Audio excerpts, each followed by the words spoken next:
28 मई 2026 तर्जुमान काबिल लिसान अख्तर अख्तर सानी आरिफ बिल्लाह शेखुल हदीस शेखुल उलमा हजरत मौलाना शाह আব্দুল মতিন বিন হুসাইন সাহেব দামত বরকাতুহুমের ঈদ উল আজহার নামাজের পূর্বে অত্যন্ত গুরুত্বপূর্ণ বয়ান শেষে ঈদ উল আজহার নামাজ শেষে সংক্ষিপ্ত বয়ান এবং দোয়া। বাইতুল হক জামে মসজিদ ঢালকানগর, ঢাকা। আলহামদুলিল্লাহ ওয়াকাফা ওয়া সালামুন আলা ইবাদিহিল্লাযীনা ইসতাফা, আম্মা বা'দ।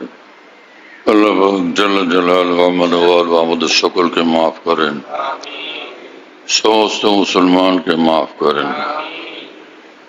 আল্লাহ তাআলা আমাদের ঈদ এবং কুরবানিকে কবুল করেন। আমাদের জীবনের ভাঙ্গা চূড়া টুটা ফুটা সব আমল ক্ষমা করে দিয়ে আল্লাহ তাআলা কবুল করেন। দুইটা ঈদ আল্লাহ মুসলিম জাতিকে দান করছেন। এটা একদিকে আনন্দ এবং খুশির জিনিস এবং একই সঙ্গে সেটা আল্লাহ পাকের সন্তুষ্টির বড় ধরনের এক আমল। হজ, কুরবানি, ঈদ সব একসঙ্গে। ওখানে আরব দেশে মক্কা শরীফে হজ চলতেছে, কোরবানি চলতেছে। সারা পৃথিবীতে ঈদ উল আজহা এবং কোরবানি। ইব্রাহিম আলাইহিস সালাম ইসমাইল আলাইহিস সালামের মহব্বতের পরীক্ষা নিচ্ছিলেন রব্বুল আলামিন। বাপ বেটা দুজনই সর্বোচ্চ কামিয়াবি অর্জন করছেন। আল্লাহ তাআলা সেই কুরবানির আমল আমাদের জন্য দান করছেন। আমরা তো পরীক্ষা দেওয়ার একদমই চরম অনুপযুক্ত। বাবা ইব্রাহিম আলাইহিস সালাম ইসমাইল আলাইহিস সালামের সঙ্গে নিজ দয়াতে আমাদেরকে কবুল করেন। কুরবানির ঈদ এক আশ্চর্য ধরনের আমল। সেই 1-1.5 মাস 2 মাস আগে থেকে ভীষণ প্রস্তুতি, কোরবানি করব। ফের গরু কিনা, গরুর জন্য মাঠে মাঠে ঘোরা, অসংখ্য গরুর মধ্যে একটাকে চয়েস করা, এবং সে বাজার থেকে মানুষ গরুর গোশত কিনে নিয়ে আসে, না হয় গরু কিনে নিয়ে আসে। গোশত হইলেই হয়, কিন্তু গরুর ব্যাপারে, কোরবানির ব্যাপারে প্রত্যেকে দেখে যে সুন্দর গরুটা আমি কিনবো। আজব, কে কত সুন্দর গরু কিনতে পারে, এই ফিকির। এটা আল্লাহর মহব্বতের কারণে ঈমানওয়ালার অন্তরের এই কাইফিয়ত। এক ঈমানওয়ালার অন্তরের এক ঈমানই মহান বৈশিষ্ট্য এটা। আর গরুর জন্য মায়া লাগে বটে, কিন্তু কোরবানির জন্য যে গরু কিনে, সেটার জন্য সীমাহীন মায়া, কত মহব্বত। সুবহানাল্লাহ তাআলা বিহামদি। আর কত যত্ন করে, যত দেখা হয়, দেখা শেষই হয় না। বারবার দেখে, এক একজনের কোরবানির পশু এক একজনে মনে হয় শত বার দেখে। এটা আল্লাহর মহব্বতের কারণে। আল্লাহর মহব্বতে যে পশু কোরবানির জন্য নির্ধারিত হয়ে গেছে, ওর প্রতিও এতটা মহব্বত লাগে। যা নামাজ পড়ি, যা নামাজের জন্য মহব্বত লাগে। কাবা শরীফে তওয়াফ করি, কাবার জন্য মহব্বত লাগে। মসজিদে নামাজ পড়ি, মসজিদের জন্য মহব্বত লাগে। মসজিদের প্রতি সীমাহীন পবিত্রতা বোধ প্রত্যেক মুসলমানের অন্তরে থাকে। এগুলো সবই ঈমানের রং, আল্লাহর প্রতি ভালোবাসার রং, রাসূলুল্লাহ সাল্লাল্লাহু আলাইহি ওয়াসাল্লামের প্রতি ভালোবাসার রং। আল্লাহ তাআলা আমাদেরকে আল্লাহর সন্তুষ্টির গভীর নেশা নিয়ে কোরবানি করার তৌফিক দান করে, এবং সকলের কোরবানির জন্য উদ্যোগ, চেষ্টা, অর্থ খরচ, এটাকে আল্লাহ কবুল করেন। আর প্রত্যেকের কোরবানিকেও আল্লাহ তাআলা কবুল করেন। এবং সকলের জন্য আল্লাহ তাআলা ভালো কসাই মিলিয়ে দেন, ভালো লোক মিলিয়ে দেন যারা ভালোভাবে জবাই করবে এবং ভালোভাবে গোশত তৈরি করে দিবে। কোরবানির দিনে কসাই পাওয়ার এক কঠিন এবং জটিল বিড়ম্বনা। তো ওরা এক জায়গার কথা বলে 10 জায়গায় আরো চুপে চাপে কথা রাখে। আল্লাহ তাআলা প্রত্যেকের জন্য আসান করে দেন। ঈদের নামাজের যে নিয়ম সেটা হলো যে প্রথম রাকাতে এখানে তো কোনো আজান নাই, একামত নাই। 2 রাকাত নামাজের পরে খুতবা আছে, জুমার নামাজের মতো 2টা খুতবা। খুতবার পরে ইনশাআল্লাহ তাআলা নামাজ সমাপ্ত হয়ে যায়। আমরা দোয়া করি, সংক্ষিপ্ত দোয়া হবে যাতে দ্রুততর গিয়ে আমরা কোরবানি করতে পারি। 2 ঈদের নামাজেরই একই রকম নিয়ম। প্রথম আল্লাহু আকবার বলে আমরা নিয়ত করি, এরপরে তো আমরা সানা পড়ি, সুবহানাকাল্লাহুম্মা ওয়া বিহামদিকা ওয়া তাবারাকা ইসমুকা, না? তো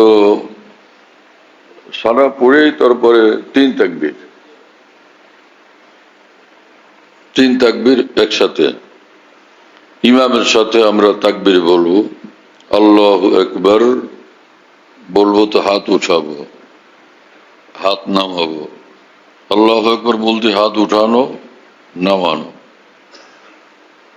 আবার আল্লাহু আকবার হাত উঠানো, নামানো, আবার আল্লাহু আকবার হাত উঠানো এবং নামানো।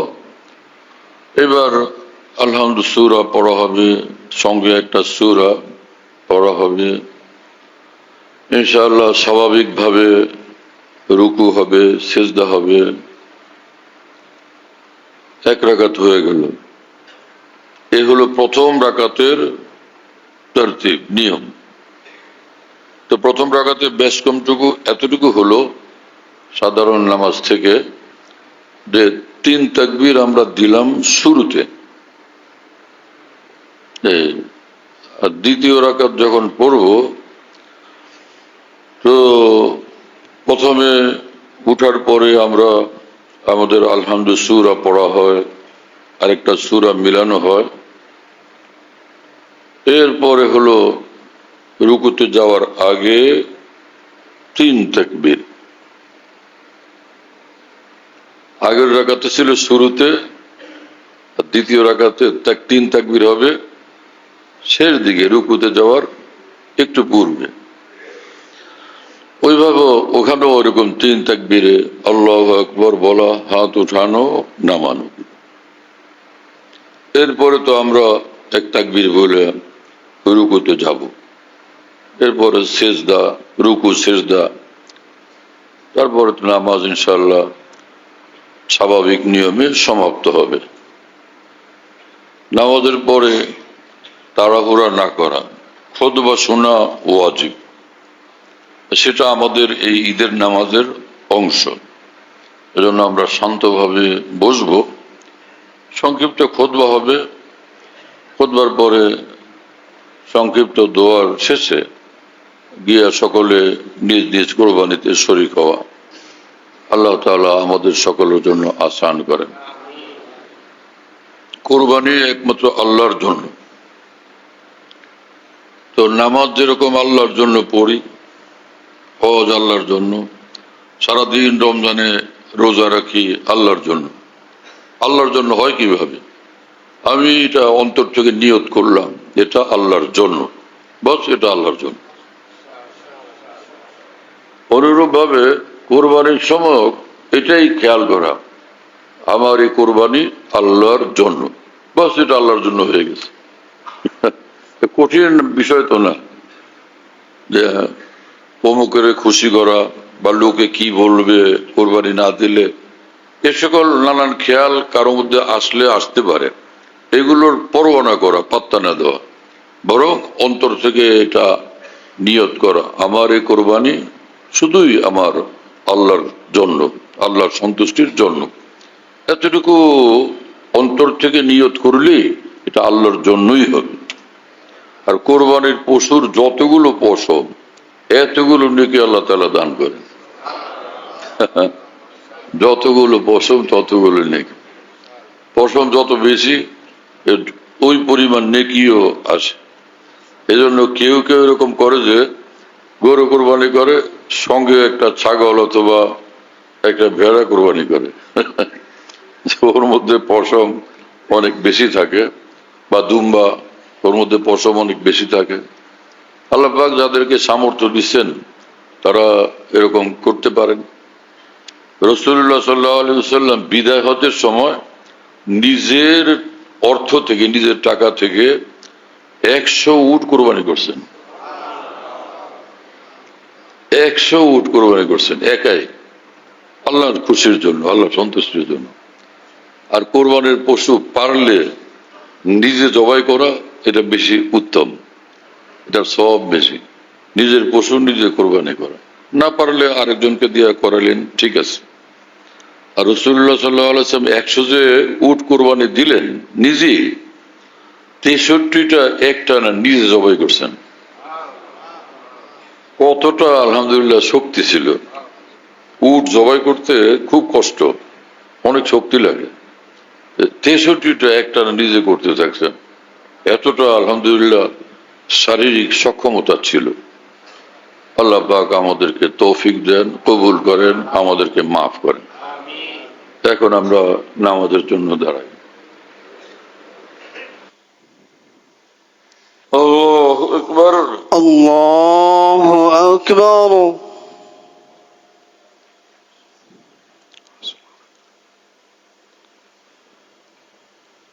আল্লাহু আকবার, আল্লাহু আকবার, আল্লাহু আকবার, আল্লাহু আকবার, আল্লাহু আকবার। আল্লাহু আকবার।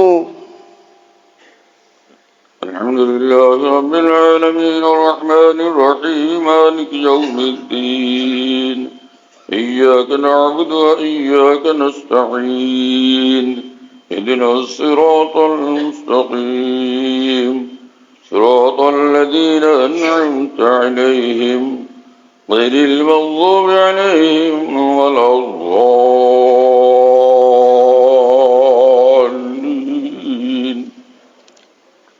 إن الأبرار لفي نعيم وإن الفجار لفي جحيم يصلونها يوم الدين وما هم عنها بغائبين.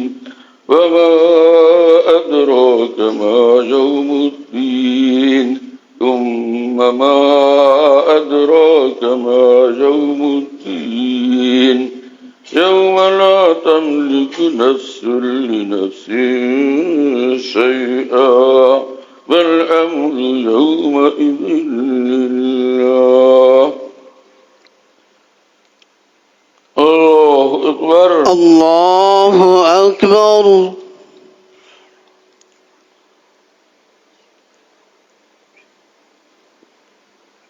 سمع الله لمن ربنا لك الحمد. الله أكبر، الله أكبر.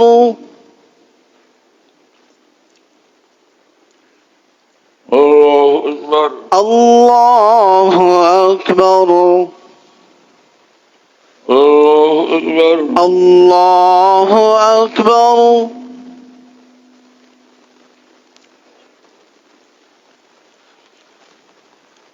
الله أكبر. الله أكبر.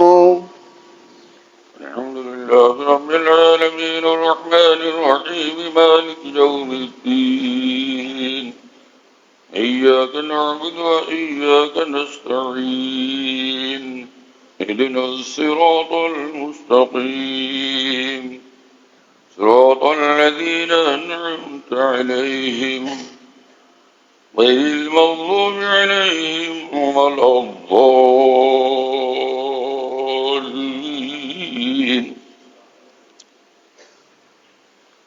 ألم نشرح لك صدرك ووضعنا عنك عنك وزرك الذي ينقض ظهرك ورفعنا لك ذكرك فإن مع العسر يسرا إن مع العسر يسرا فإذا فرغت فانصب وإلى ربك فارغب. الله أكبر الله أكبر الله أكبر الله أكبر الله أكبر الله أكبر الله أكبر الله أكبر.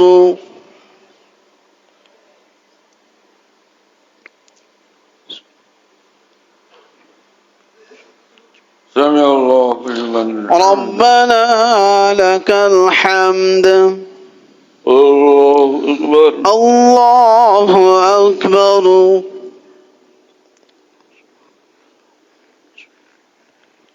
الله أكبر الله أكبر الله أكبر الله أكبر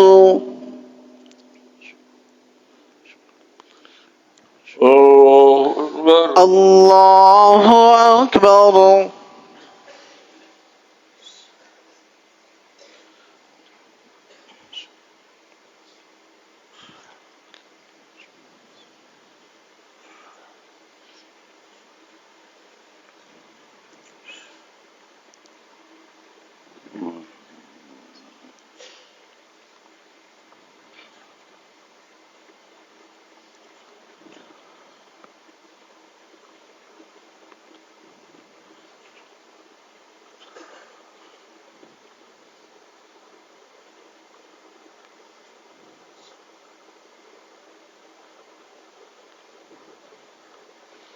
السلام عليكم ورحمة الله. السلام عليكم ورحمة الله. السلام عليكم ورحمة الله. السلام عليكم ورحمة الله. الله أكبر الله الله أكبر الله أكبر الله أكبر ولله الحمد.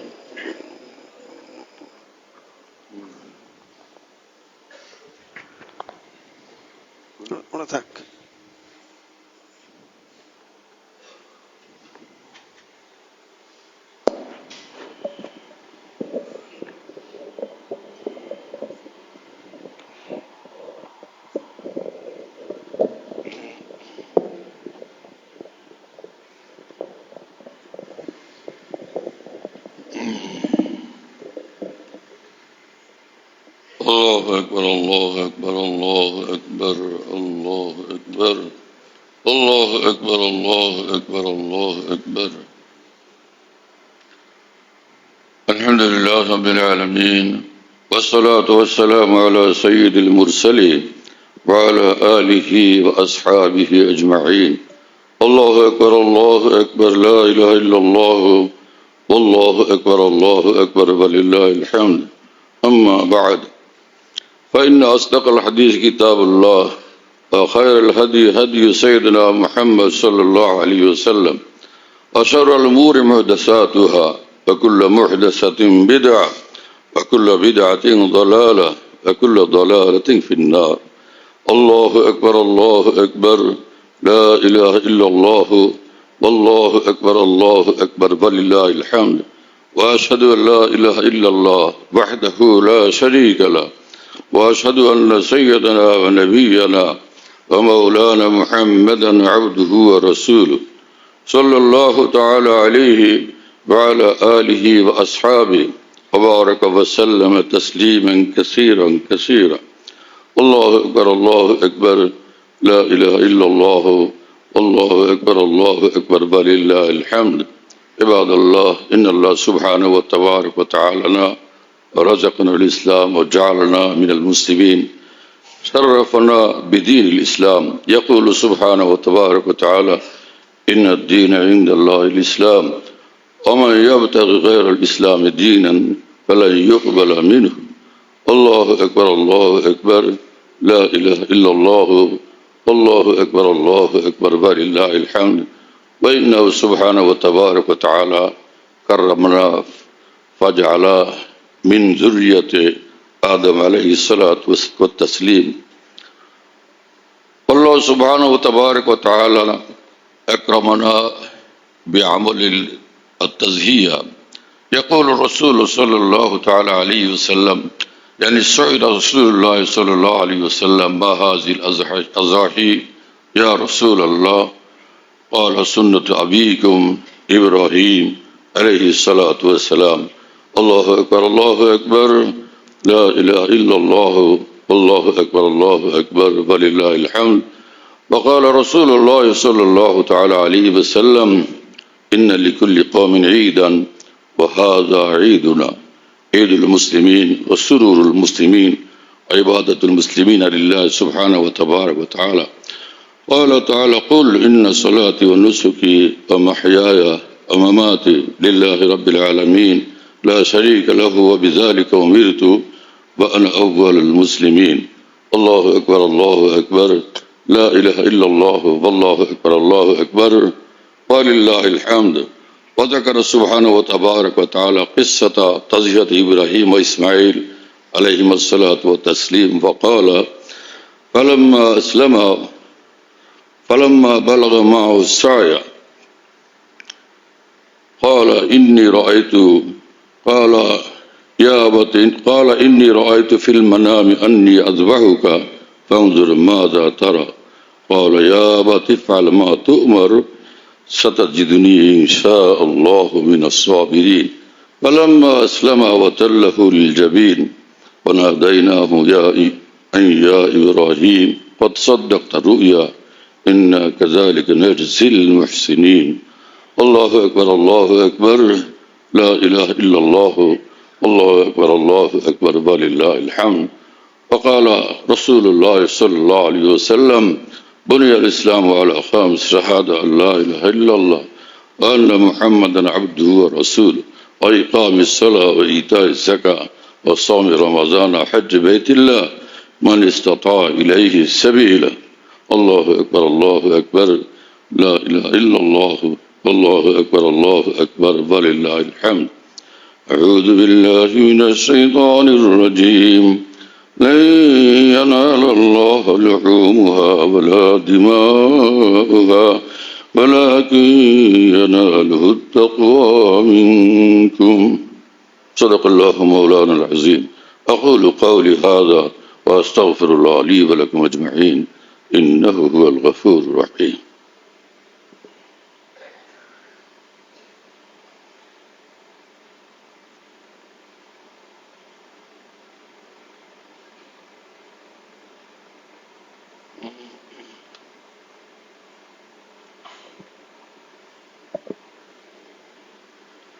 الحمد لله وكفى وسلام على عباده الذين اصطفى وأشهد أن لا إله إلا الله وأن محمدا عبده ورسوله.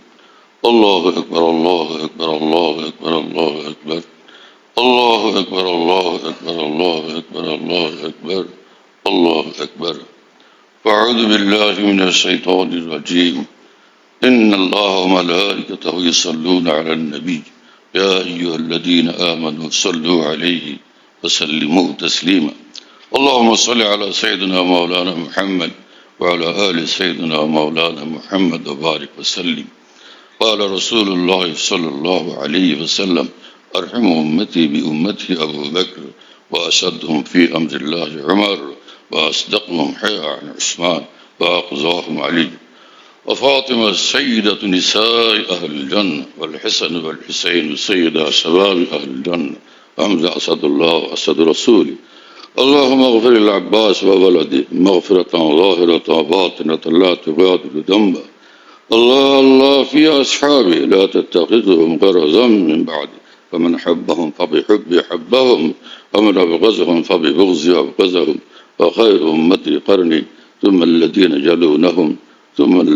يلونهم رضي الله تعالى عنهم أجمعين. اللهم اغفر لنا وارحمنا.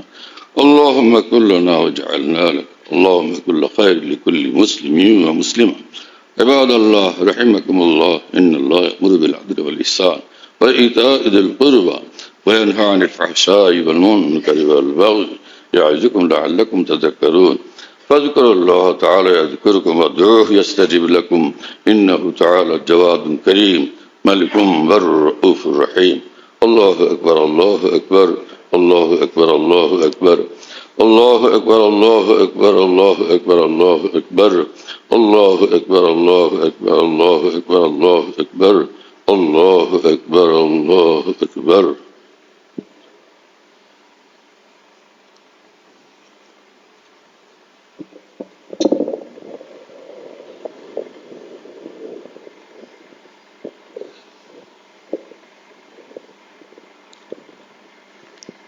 প্রত্যেক কাতারের উত্তর দিকে রুমাল আছে, রুমাল চালু করে দিন।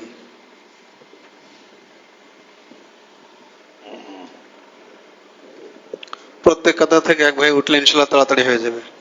এখনই দোয়া হবে ইনশাআল্লাহ।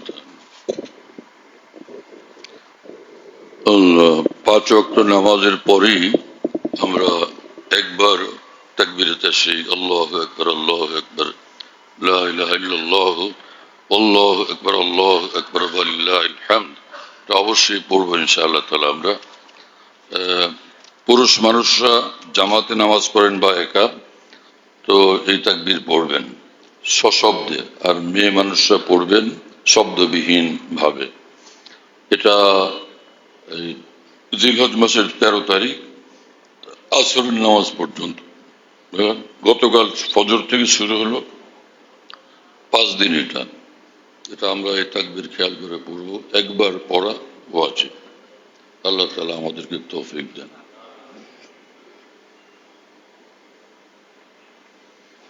আলহামদুলিল্লাহ রাব্বিল আলামিন ওয়াসসালাতু ওয়াসসালামু আলা সাইয়্যিদিল মুরসালিন ওয়া আলা আলিহি ওয়া আসহাবিহি আজমাইন।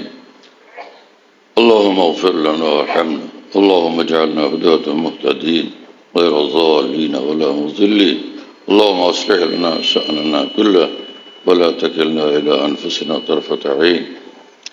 আল্লাহ আমাদেরকে মাফ করেন, বিশ্বের সমস্ত মুসলমানকে মাফ করেন, জীবিত মৃত সকল মুসলমানকে মাফ করেন, জান্নাতুল ফিরদাউস আমাদের জন্য মঞ্জুর করেন, সমস্ত হাজীদের হজ আপনি কবুল করেন, সমস্ত হাজী সাহেবদের সকল নেক দোয়া আপনি কবুল করেন, তাদের জন্য এবং সমস্ত মুসলমানদের জন্য কবুল করেন।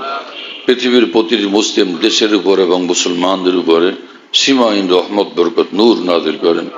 দুনিয়ার যেখানে মুসলমান আছে প্রত্যেক মুসলমানকে সম্মানিত করেন এবং সুখ শান্তি রহমত বরকত বেশুমার দান করেন। পেরেশানি থেকে, জিল্লতি থেকে, যে কোনো ক্ষতি খারাপি দুর্ঘটনা থেকে আপনি মুসলমানদেরকে আয় আল্লাহ আপনি হেফাজত করেন। সারা পৃথিবীর মুসলমানরা আপনাকে মহব্বত করে, যারা কুরবানি করতেছে সকলের মেহনত এবং কুরবানিকে আপনি কবুল করেন। সকলের কুরবানির বিষয়গুলোকে আপনি আয় আল্লাহ খুব আসান করেন, খুব সহজ করেন, আর দুজাহানে আমাদেরকে কামিয়াব করেন। সকল পেরেশানি থেকে আমাদেরকে হেফাজত করেন, আমাদেরকে আপনার বানান, আপনি আমাদের হয়ে যান। দুনিয়াতে জিন্দা রাখেন আপনার বানায়, দুনিয়ার থেকে উঠানোর সময় আপনার বানায় দুনিয়ার থেকে উঠায়। আল্লাহুম্মা রাব্বানা তাকাব্বাল মিন্না ইন্নাকা আনতাস সামিউল আলিম ওয়া তুব আলাইনা ইন্নাকা আনতাত তাওয়াবুর রহিম। সুবহান রাব্বিকা রাব্বিল ইজ্জাতি আম্মা ইয়াসিফুন ওয়া সালামুন আলাল মুরসালিন আলহামদুলিল্লাহি রাব্বিল আলামিন সাল্লাল্লাহু আলা নবিয়্যিল কারীম। আমাদের ঢালকানগর খানকাহে যেখানে আমি আছি, আমাদের এখানে যদিও খানকাহে যদি আসামি আছে, কাছাকাছি আরেকটা আছে, তাই না? তো আমরা এখানে এই নামে এখন এটাকে বলি যে খানকা ইয়াদগারে হাকিমুল উম্মত। বলো খানকা ইয়াদগারে হাকিমুল উম্মত, বলো সবাই খানকা ইয়াদগারে হাকিমুল উম্মত। মনে রাখো, বলো খানকা ইয়াদগারে হাকিমুল উম্মত। হাকিমুল উম্মতের স্মৃতি এখানে স্মরণকারী খানকা। হ্যাঁ, হাকিমুল উম্মতের কথাবার্তায় আলোচনা হয় আলহামদুলিল্লাহ, একটা নাম, কিন্তু তামাম আকাবের কথাই আলোচনা হইতে থাকে আলহামদুলিল্লাহ। বাইতুল হক জামে মসজিদ, ছাপড়া মসজিদ বলে, 5 তলা বিল্ডিং, ওটার নাম ছাপড়া মসজিদ। সেই পুরানো নাম এটা আছে। তো ছাপড়া মসজিদ, সেখানে প্রত্যেক ইংরেজি মাসের 2য় বৃহস্পতিবার আসর থেকে রাত 10টা সাড়ে 10টা পর্যন্ত এখানে মাসিক ইজতেমা হয়। যাদের সহজে আসা সম্ভব আসবার চেষ্টা করবেন ইনশাআল্লাহ, মাসে একদিন ইনশাআল্লাহ তাআলা মজলিসের দ্বারা ফায়দা হবে, আল্লাহ তাআলা কবুল করেন। এখানে যে মাসিক মজলিস হয়, খোলাফায়ে কেরাম যারা আছেন সারা দেশে নিজ নিজ জায়গার থেকে মাইক লাগায় সেটা শোনার ইহতেমাম করলে ভালো হবে।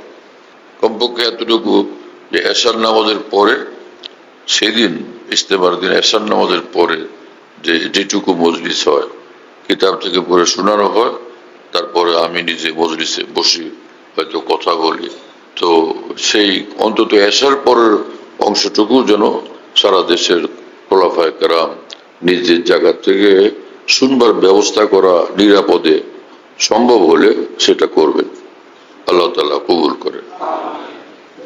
খানকা বিডি এই অ্যাপস এটা খুলতে পারলে ওর মধ্যে বয়ান, কবিতা, বুকস ইত্যাদি সব একসঙ্গে পাওয়া যায়।